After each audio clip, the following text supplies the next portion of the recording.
Hello and welcome to the Dream Team Professor podcast. My name is Scott and in this episode we're going to be looking at the top 10 strikers to start the season with on Sun Dream Team. Starting with first place, and there's no surprises, Erling Haaland, 8.5 million, the most expensive player on the game, and for good reason really. So with the new rules applied to last season, he would have scored 476 points. That's a 45-point difference to what he had previously. Last season, on the old points, he was 130 points clear of second place, which was Marcus Rashford. So a massive gap on Marcus Rashford. With the new rules, though, this narrows it down to 103 points rather than 130 points, but still massively clear. But one interesting thing is he finished on 0 bonus points. I don't want to spend too long on the bonus points, but just to break it down for you. So Haaland, the best player in the game, only got no bonus points at all. And if you do look at bonus points overall on Sun Dream Team, it was Michael Olise who got the most bonus points, and that was just 13. I think you then had Saka on 10 and Trippier on 10 as well. So over the course of the season, that really isn't an amounting to much. So I wouldn't put too much focus on bonus points.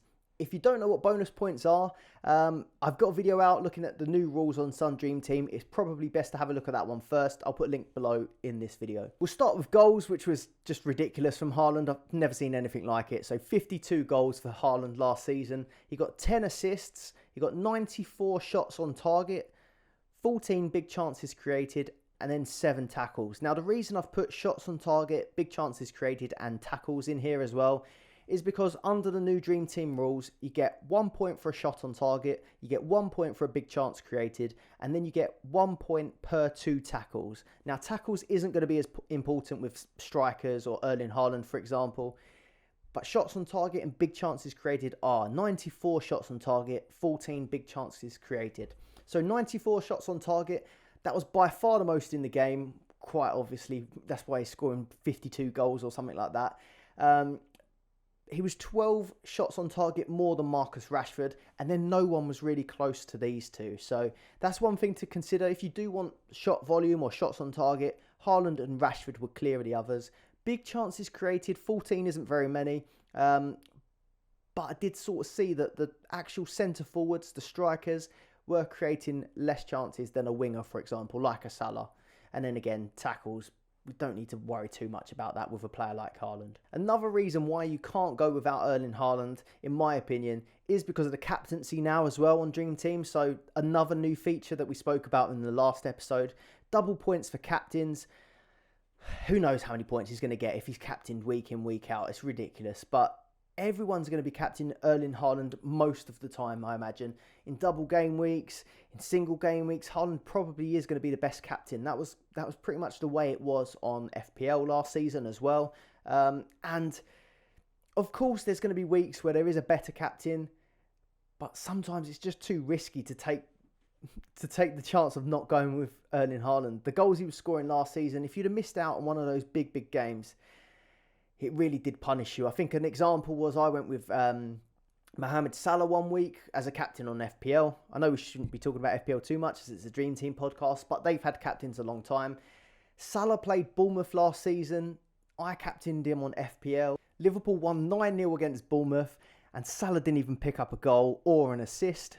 City played Palace, and Erling Haaland got a hat-trick, so you would have got double points for that hat-trick. So yeah, I just don't think you can mess with him, to be honest. But we don't need to spend any longer on him. The last thing I would say about Haaland as well, you're all going to have him, but the fixtures are really good for Man City as well. You've got Burnley away in game week 1. That's the first kickoff of the season. You've got Newcastle at home. You've got Sheffield United away. You then have Fulham at home, West Ham away, Nottingham Forest at home, Wolves away, and then Arsenal in game week 8, it's Arsenal away. So it starts to get a little bit tougher then with Arsenal, Brighton, Man United. But you've pretty much got 7 really good fixtures or 7 really good game weeks there for Erling Haaland. And I'm probably going to be captaining him for most of them. So this might be a controversial one, but I've gone with Mohamed Salah in second place at 7 million. Out of Haaland, Rashford, Kane and Salah, Salah had the biggest gain from the new rules. So under the new rules, he scored 355 points. And that was an 80-point increase on the old rules. So out of the big 4, which Kane, Haaland, Rashford, Salah had the biggest gain in points. Shots on target though, he was actually on the lowest out of the big four, but he did have the most chances created. He was 3 more ahead of Harry Kane. Tackles, 25 tackles, which was more than Kane and Haaland, but slightly less from Rashford.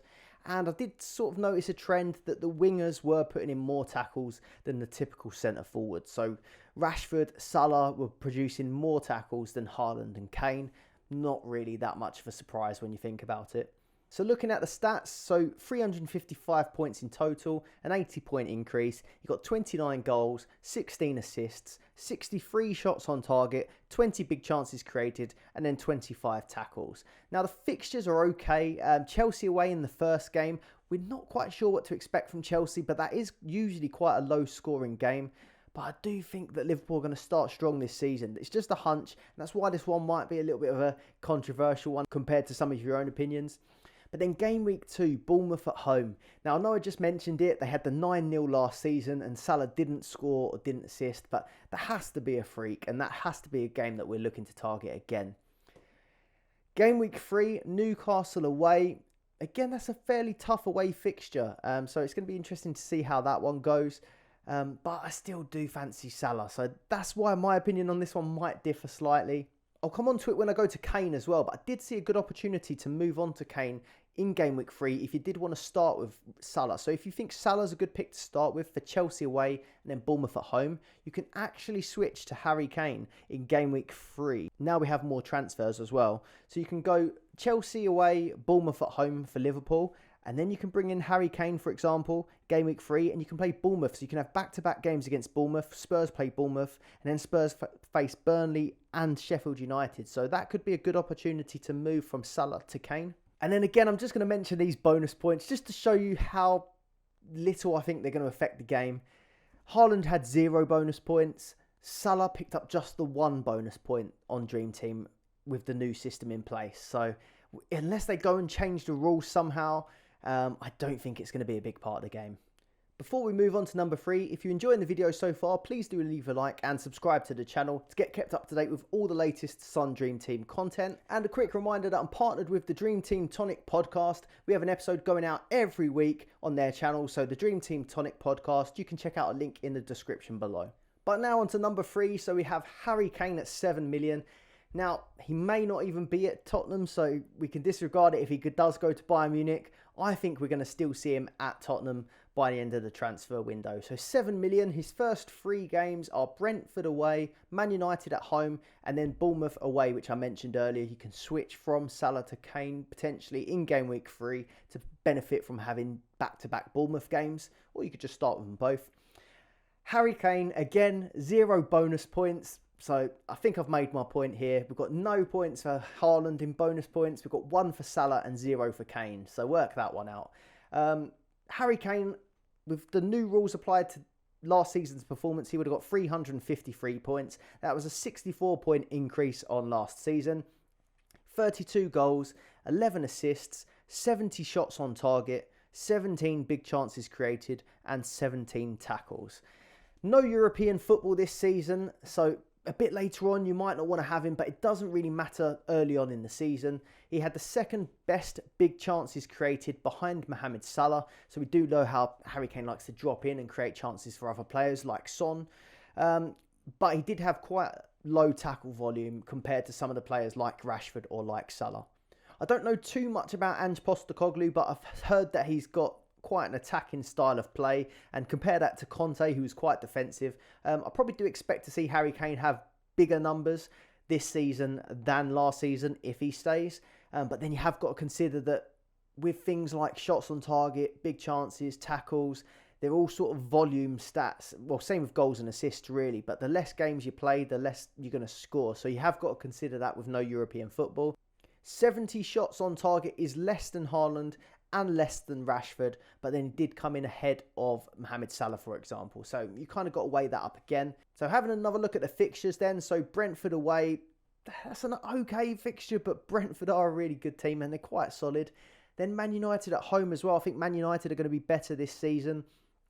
But then Bournemouth away does look good. And I mentioned that run for Spurs. So they have Bournemouth away.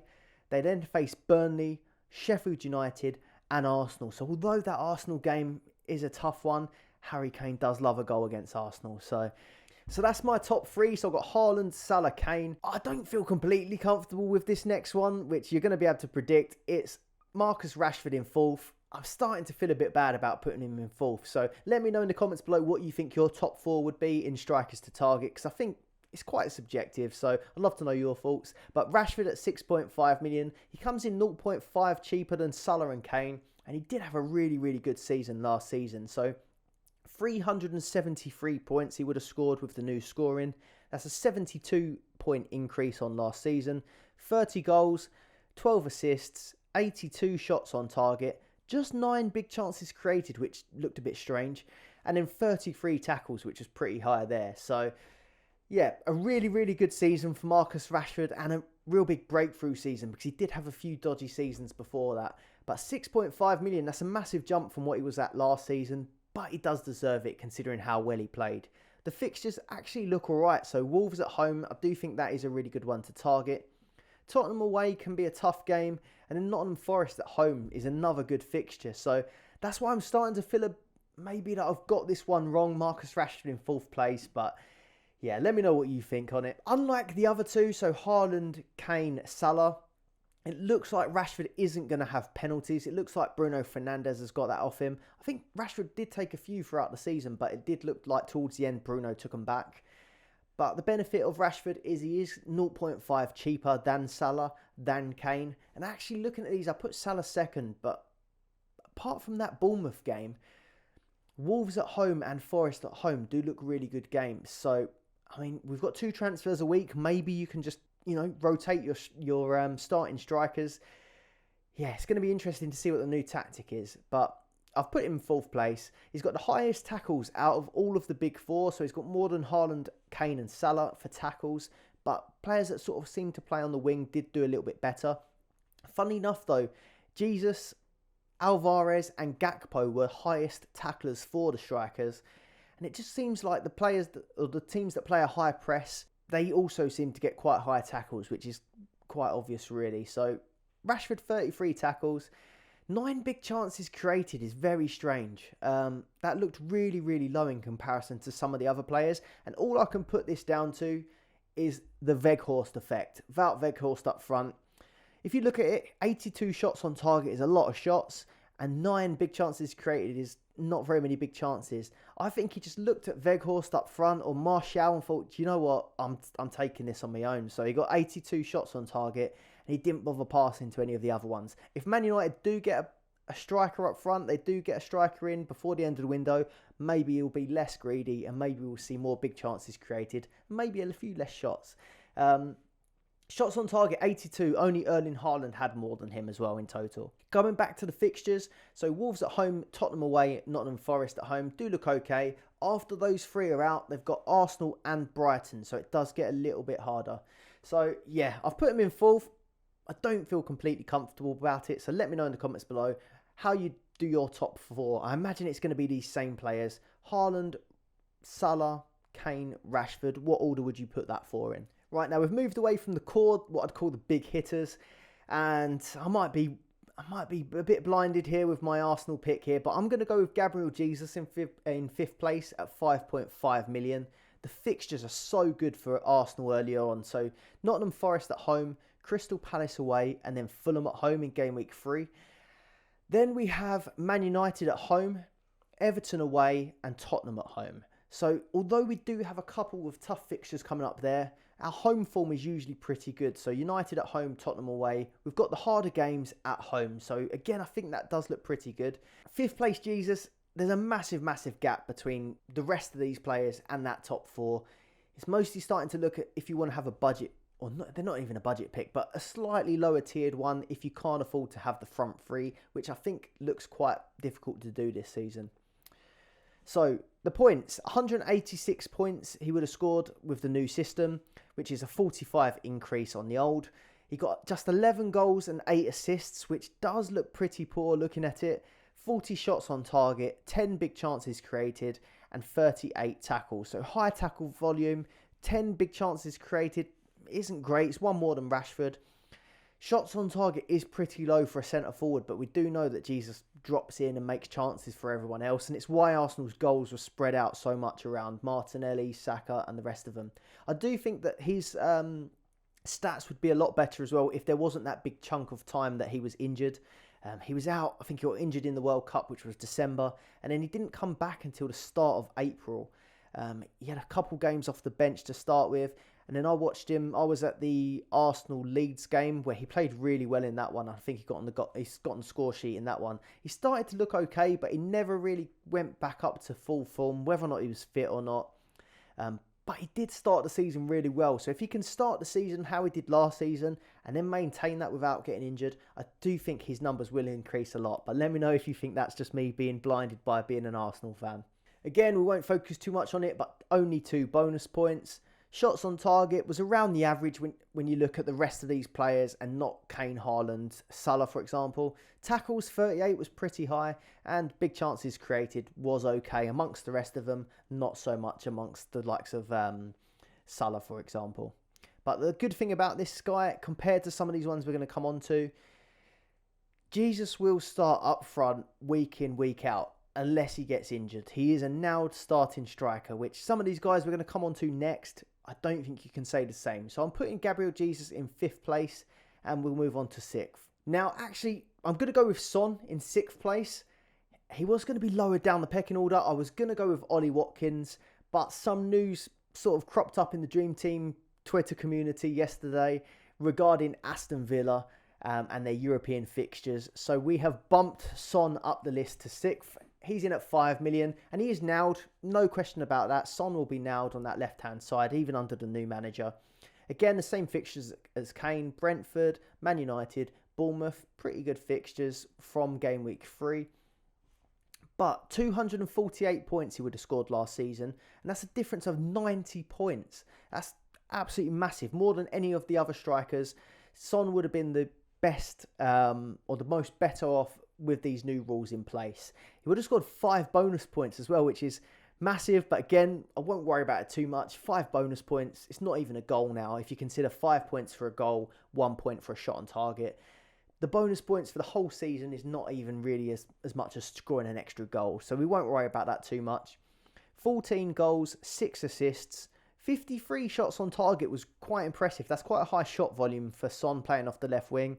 Big chances created, again, similar to Jesus, similar to Rashford, 10 big chances created, and then 34 tackles as well was pretty decent. So high shot volume, decent tackles, and we have to, again, assume that this might increase under a more attacking manager.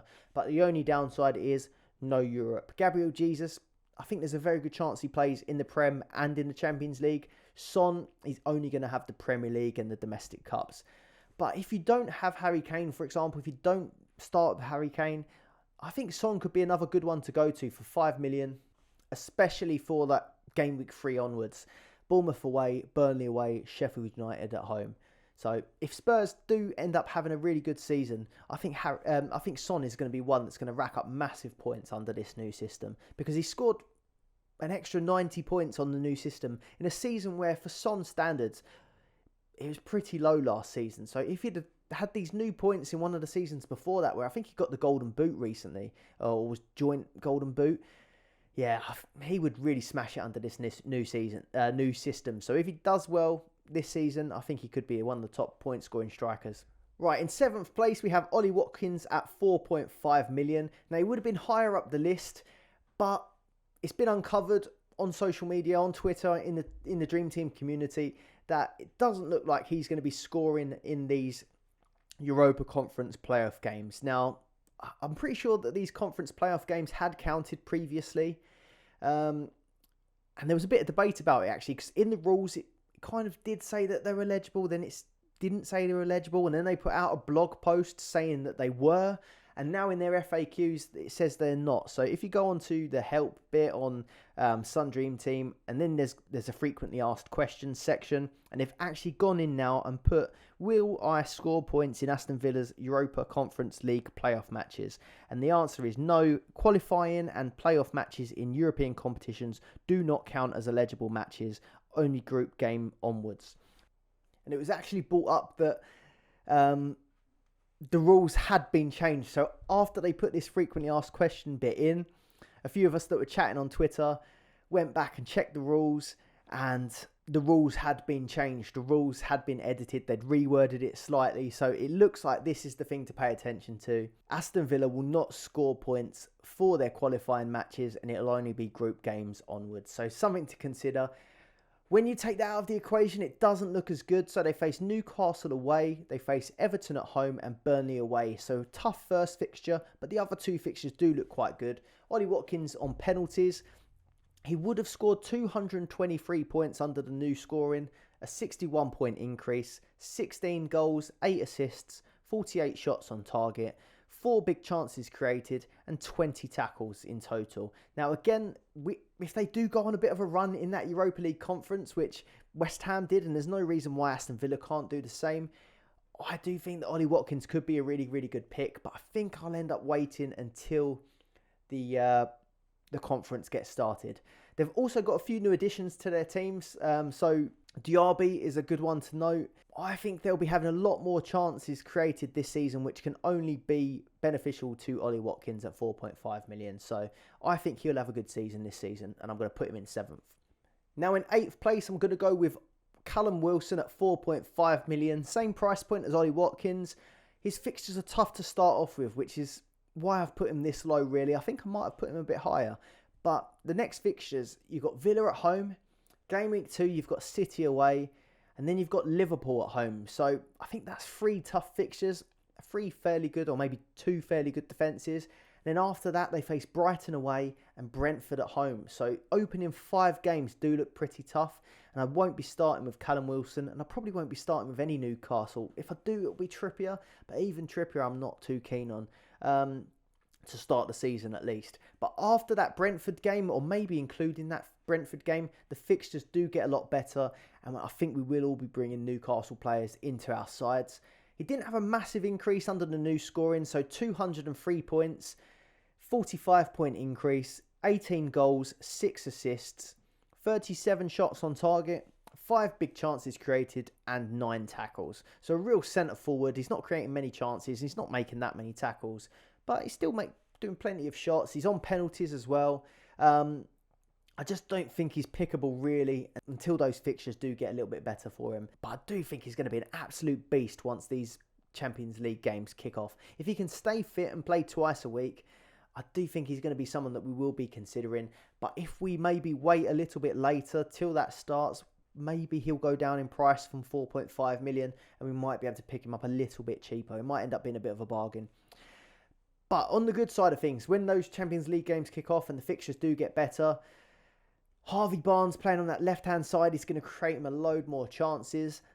I'm not sure what it will mean for rotation with Barnes being signed for the left-hand side, because they were playing Isak on the left sometimes and starting both of them.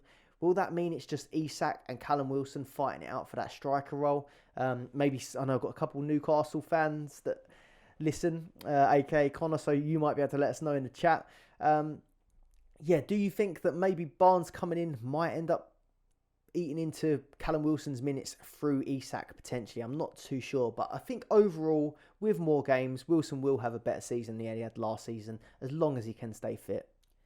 Coming to the end now, 9th place, we have Alvarez from Manchester City. Again, I mentioned those really, really good fixtures for Man City. So Burnley away, Newcastle at home, Sheffield United away. They then face Fulham, West Ham, Forest, Wolves before facing Arsenal in game week 8 away from home. So the fixtures do look really, really good. But with Alvarez, we know that Haaland starts up front. So it's kind of a question of, will Haaland be rotated? Probably not early on. But will Alvarez fit in any of those other positions? Now, when Kevin De Bruyne was out injured last season, we did see Alvarez sort of fill in his role quite a bit, and he did do fairly well there. Or I guess there's a chance that he might come on as a sub on one of those wing positions, but it does seem that Kevin De Bruyne role was a position that he picked up a bit last season. He still scored quite well though, so 217 points last season based on the new points. He was 58 points better off. He got 16 goals, 7 assists, 38 shots on target, 6 big chances created, and 37 tackles. Now with Alvarez, I think a lot of this does come from City went all the way in, well, they won the treble, so they went all the way in a lot of different competitions, so there are plenty of games. Even if he isn't a starter, he is going to come off the bench and he is going to score in that City team. The only problem with this is now the deadline has moved to Friday night. You can't just look at the lineups on the Saturday and go, oh, Alvarez is starting, I'm going to bring him in. You have to have him before the first kickoff of the first game of that game week. So it does make it a bit more of a difficult one to choose from. But Man City do play on the first game of the season against Burnley, and we might get some early team news. And Kevin De Bruyne has been with the pre-season squad, but he hasn't played a minute yet, as far as I'm aware, in pre-season. So if that carries on up until the start of the season, we might see Alvarez playing that Kevin De Bruyne role, but it could be Foden as well. So I think we're going to just have to wait and see how they line up for that first game potentially. Another downside of this is also the new point scoring system. You get points for how long you're on the pitch. So I think you get a point if you play up to 60 minutes and then a point if you play over 60 minutes. Alvarez isn't really a 90-minute player, so you are going to miss out on some of those points. If he's a super sub, you're going to be one point worse off than some of the other players potentially. That's another reason why I don't quite like the pick too much. So a lot of it with Alvarez is going to come down to maybe can you fit him in at a time where you think he's going to get the most minutes. But for me, I don't think I'm going to be starting with him. And we've made it all the way to 10th place, and I've put a shiny new signing in the team. Ukunku from Chelsea at 4 million. New signing, so we haven't got all of the points, but I tried to do some digging online to sort of fill in the blanks. So I don't know his points and the point difference, obviously. But last season, he scored 19 goals, 5 assists, had 38 shots on target. I couldn't find out big chances, and then 12 tackles. So we've got a bit of a half view there. We also have a question mark on the positioning because we do have Ukunku playing as a striker, but he could potentially play as a number 10 as well because we have Nicholas Jackson from Chelsea who seems to be doing pretty well in pre-season. So it's whether or not you think he's going to start at number 10 or as a striker, or maybe he plays on one of the wings, but I don't think so. I think it's going to be as striker or number 10. Liverpool game first. Game week 1 is a tough one, but it is at home. But then the next fixtures after that look really good. So game week 2 all the way down to game week 8 look really good. So we have West Ham away, we have Luton at home, we have Nottingham Forest at home, we have Bournemouth away, we have Aston Villa at home, we have Fulham away, and then we have Burnley away. So all the way down from game week 2 to game week 8, the fixtures do look really good. I'm not a big fan of choosing new signings early on. Obviously, Erling Haaland looked too good to turn down last season. I'm not sure about Ukunku at 4 million. He does look a good value pick, and the fixtures do look good at the start of the season. But with 19 goals and 5 assists, I'm just not sure whether there might be a bit of a Bundesliga tax involved there. Will he do it again in the Premier League? I know the Bundesliga tax didn't apply to Haaland, but the likes of Werner, Havertz, hasn't quite worked out for them making the move over. So I think I'm going to wait and see on Ukunku for me. So that's my top 10 strikers to target, but I have thrown in a few honourable mentions at the end. So Darwin Núñez at 4 million. Now he majorly benefits from this new rule system, but I just can't bring myself to put him in my top 10. Under the new system, he would have scored 211 points. Now it was a difference of 79 points. So that's absolutely massive increase there. 14 goals, 8 assists, 52 shots on target, 12 big chances created, and 16 tackles. So the big bulk of his increase in points comes from that high shot on target volume. So look, if you look at this compared to the others, 52 shots on target for Núñez, Jota was 14, Jackson was on 23, Gakpo 16, Ferguson 23. Darwin Núñez has a lot of shots on target, but he doesn't always score them. And Dream Team seems to benefit the players that kick the ball at the goalkeeper. So whether or not you want to go for that sort of pick is up to you. If he does start to score goals though, it's going to be absolutely scary. So Darwin Núñez could be one to keep an eye on at 4 million. But at the moment, I just can't bring myself to bring him into my team. I'm going to credit Baz, one of the Dream Team Tonic Patreon Discord members. I'm going to credit him for sort of uncovering this. So Darwin Núñez, a ton of shots on target, and keepers get rewarded for saves.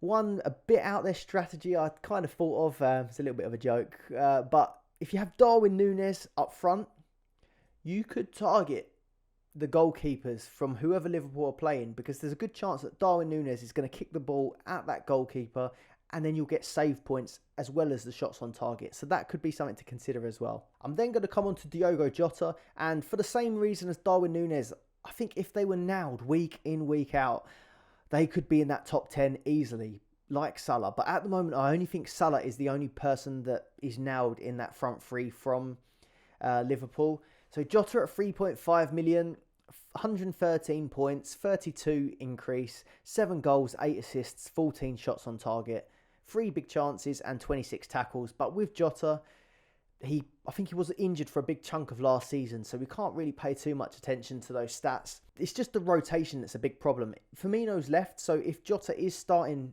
as that striker week in, week out, he will make a mockery of 3.5 million, I think. But you do also have Gakpo that's fighting for that same position. I'll come on to him actually now. We'll skip out Jackson for the second just because we're talking Liverpool. But you've sort of got 4 players fighting for 2 spaces. Salah's nailed, maybe not in Europe. But then you've got Gakpo, Jota, Darwin, even Diaz as well, all fighting for those other 2 spaces. So I think until we're fully set on who's going to start, I won't be picking either of them. Gakpo 3.5, 130 points, 59 increase, 7 goals, 5 assists, 16 shots on target, 6 big chances created and 36 tackles. So again, the price points are low and appealing. It just depends whether they're going to get that game time.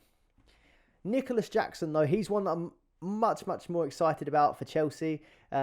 I wasn't really feeling it at first, but he's absolutely smashing it in pre-season. So he's starting up front for Chelsea in pre-season at the moment. He's only 2.5 million on the game. So I was looking at starting maybe with a cheap defender, maybe like a Tarkowski, or having a cheap midfielder at 2 million in Enciso. But if you do manage to get a Chelsea striker at 2.5 million, I don't think you can turn that down. The pre-season results, he's got 2 goals, 3 assists in his last 3 games. So 5 returns in 3 games. I know it is pre-season, so you have to take it with a pinch of salt.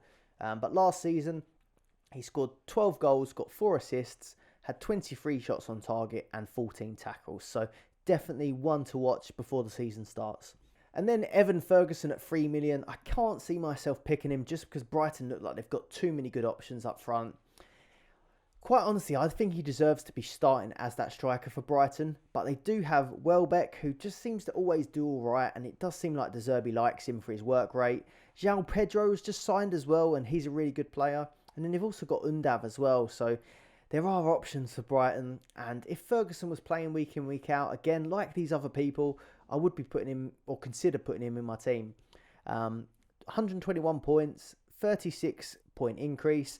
10 goals, 3 assists, 23 shots on target, 2 big chances and 7 tackles. So the numbers are low because I don't think he was involved the whole way through the season, and he did have a lot of rotation. But if he does play week in, week out, he's another one, like most of the guys on this list, that will score big points on Dream Team.